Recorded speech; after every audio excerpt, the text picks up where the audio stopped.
Bonjour à tous, les déperditions. Avant de commencer cette vidéo, je vais faire un petit clin d'œil à l'entreprise Dio, ainsi qu'un autre artisan qui a créé sa chaîne YouTube, Tony. Bien, revenons aux déperditions. C'est quoi les déperditions? Eh bien, les déperditions thermiques désignent les pertes de chaleur d'un bâtiment. Regardons ensemble une petite animation vidéo qui nous explique ce qu'est les déperditions. Les déperditions thermiques, c'est la quantité de chaleur qui s'échappe d'un local en un temps donné dès que la température extérieure est plus faible que la température intérieure. Cette perte énergétique doit être combattue si l'on veut maintenir une température donnée dans ce local, et la puissance thermique du système de chauffage doit être obligatoirement supérieure aux déperditions totales. Si les déperditions sont réduites, alors la puissance thermique à installer diminue. Les déperditions d'une construction s'expriment en kilowatts. Elles sont directement dépendantes de la différence de température entre la température intérieure et la température extérieure. La température intérieure est conventionnellement prise à 19 degrés, mais peut être remplacée par la température de consigne choisie par les occupants. La température extérieure est une température conventionnelle appelée température extérieure de référence, qui dépend de la zone climatique et de l'altitude de la construction. Cette température correspond à la limite pour laquelle l'installation pourra garantir le maintien de la température intérieure. On distingue trois types de déperditions: les déperditions par les surfaces, les déperditions par le renouvellement d'air et les déperditions par les ponts thermiques.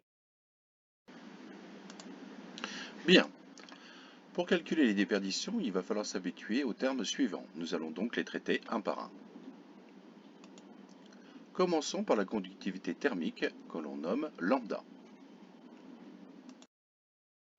Le lambda d'un matériau fixe sa conductivité thermique, c'est-à-dire sa capacité à transmettre de la chaleur indépendamment de son épaisseur.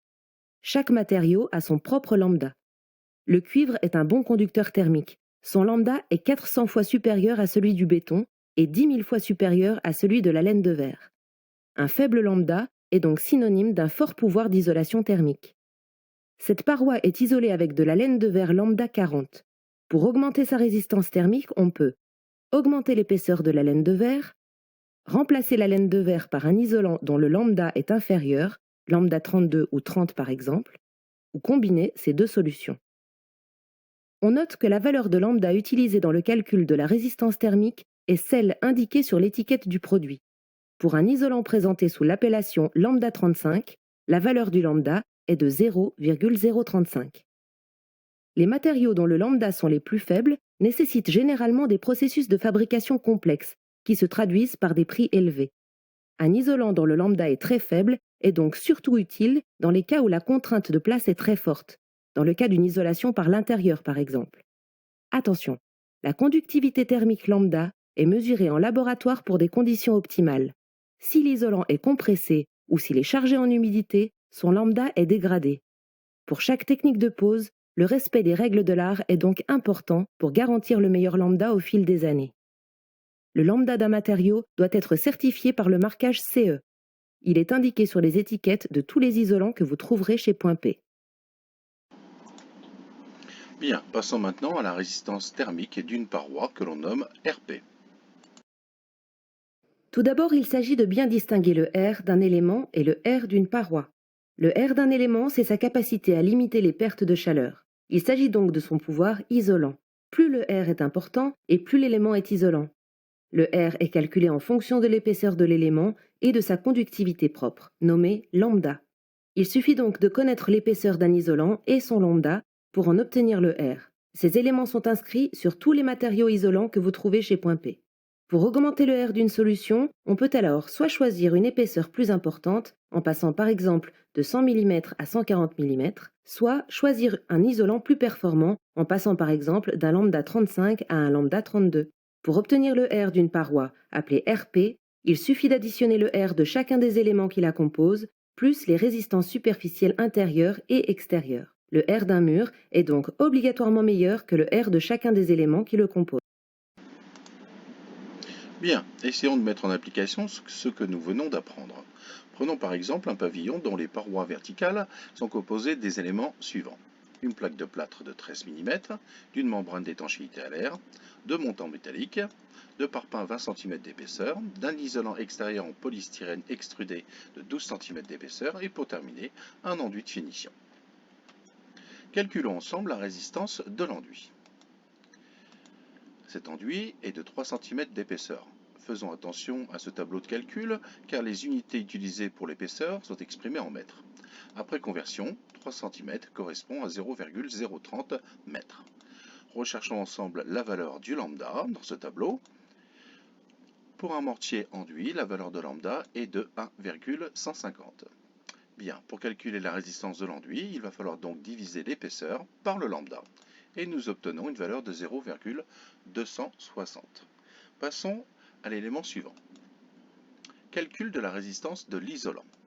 Il s'agit donc d'un isolant en polystyrène extrudé de 12 cm d'épaisseur. Recherchons la valeur du lambda dans la catégorie isolant, polystyrène extrudé, sa valeur est de 0,036. La résistance obtenue est donc de 3,333. Passons à la résistance des parpaings. Nous remarquons qu'il n'y a pas de lambda indiqué, puisque le parpaing rentre dans la catégorie des matériaux non homogènes, donc les constructeurs vous indiquent de ce fait la valeur du R. 0,250. Passons à l'élément suivant, la résistance du plâtre. Pour une plaque de plâtre de 13 mm d'épaisseur, la valeur de lambda est de 0,350. La résistance obtenue est de 0,037. Passons à la résistance d'échange superficiel intérieur et extérieur. Il s'agit donc d'une paroi verticale donnant sur l'extérieur. La valeur est de 0,170. Bien, il ne reste plus qu'à calculer la résistance de la paroi en additionnant la valeur de chacun des R. Et nous obtenons un R paroi de 3,816.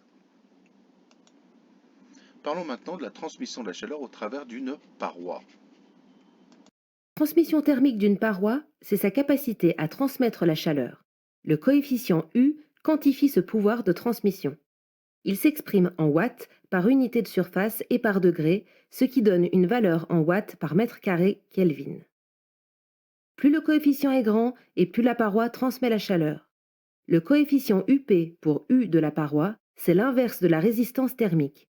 Et d'ailleurs, il se calcule exactement comme cela, c'est-à-dire UP égale 1 sur RP. Rechercher une faible transmission thermique, cela revient à chercher une forte résistance thermique. Les déperditions thermiques d'une paroi sont directement proportionnelles au coefficient U. Bien, calculons maintenant les déperditions surfaciques d'une paroi que l'on nomme ds. C'est donné par la formule UP fois S fois delta θ. Nous venons de voir à l'instant comment calculer le UP, il suffit de diviser 1 par la résistance de la paroi et nous obtenons une valeur de 0,262.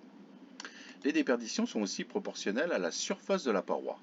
Prenons pour exemple une paroi de 3 mètres de hauteur sur 3 mètres de largeur, ce qui va nous donner une surface de 9 mètres carrés.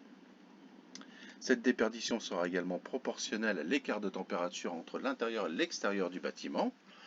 Pour ce faire, il va falloir déterminer la température de référence à l'aide d'une carte. Imaginons que nous avons notre pavillon qui se situe dans la ville de Gap. Gap se situe dans le département des Hautes-Alpes, 0,5.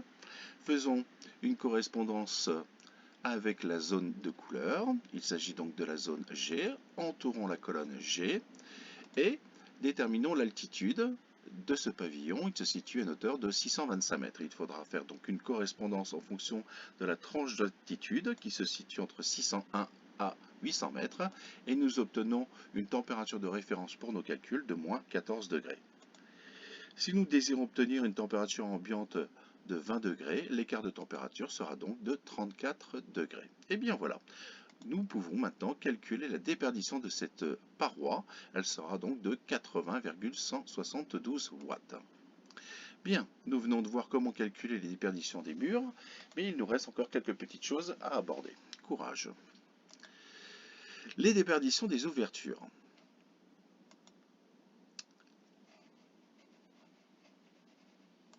Pour les ouvertures composées d'un vitrage, d'une huisserie et d'une fermeture, le U est plus employé et se décline en UG quand il ne s'agit que du vitrage, en UW quand l'huisserie est considérée, et en UJN quand le système de fermeture est lui aussi considéré.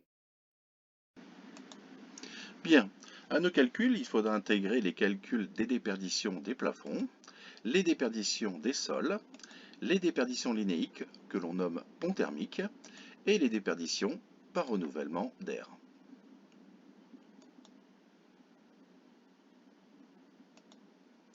Arrêtons-nous un instant sur certaines idées reçues. Certaines personnes pensent que si les murs de leur maison sont épais, il n'est pas nécessaire de poser un isolant. Voyons si tu as compris la leçon. Compare la résistance thermique du béton à celle du polystyrène. À toi de jouer.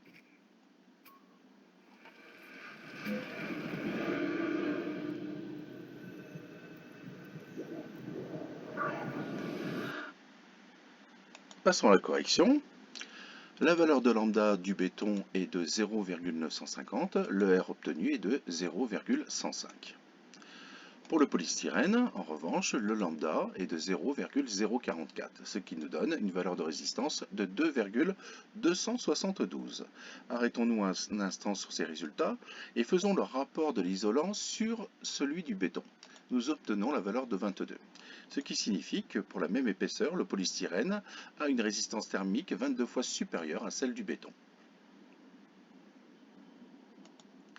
Je rappelle que le flux thermique au travers d'une paroi va toujours du chaud vers le froid. C'est-à-dire que votre installation de chauffage fonctionne en permanence pour compenser ces pertes de chaleur. Plus vos pertes de chaleur sont importantes et plus vos économies s'envolent, occasionnant davantage de rejets de gaz à effet de serre si vous utilisez des énergies fossiles pour votre installation de chauffage. Pour vous sensibiliser aux gaz à effet de serre et aux enjeux climatiques à venir, je vous recommande les vidéos de Jean-Marc Jancovici. C'est très intéressant, allez y jeter un coup d'œil. En conclusion, à quoi ça sert de calculer les déperditions? Eh bien, à dimensionner le générateur de chaleur, à dimensionner les émetteurs de chaleur, à respecter la réglementation thermique en vigueur et estimer la consommation d'énergie du bâtiment. Si vous voulez en savoir davantage sur la réglementation thermique, je vous recommande la chaîne de Danny Day qui a fait 3 vidéos très intéressantes à ce sujet. Bravo Danny et à bientôt.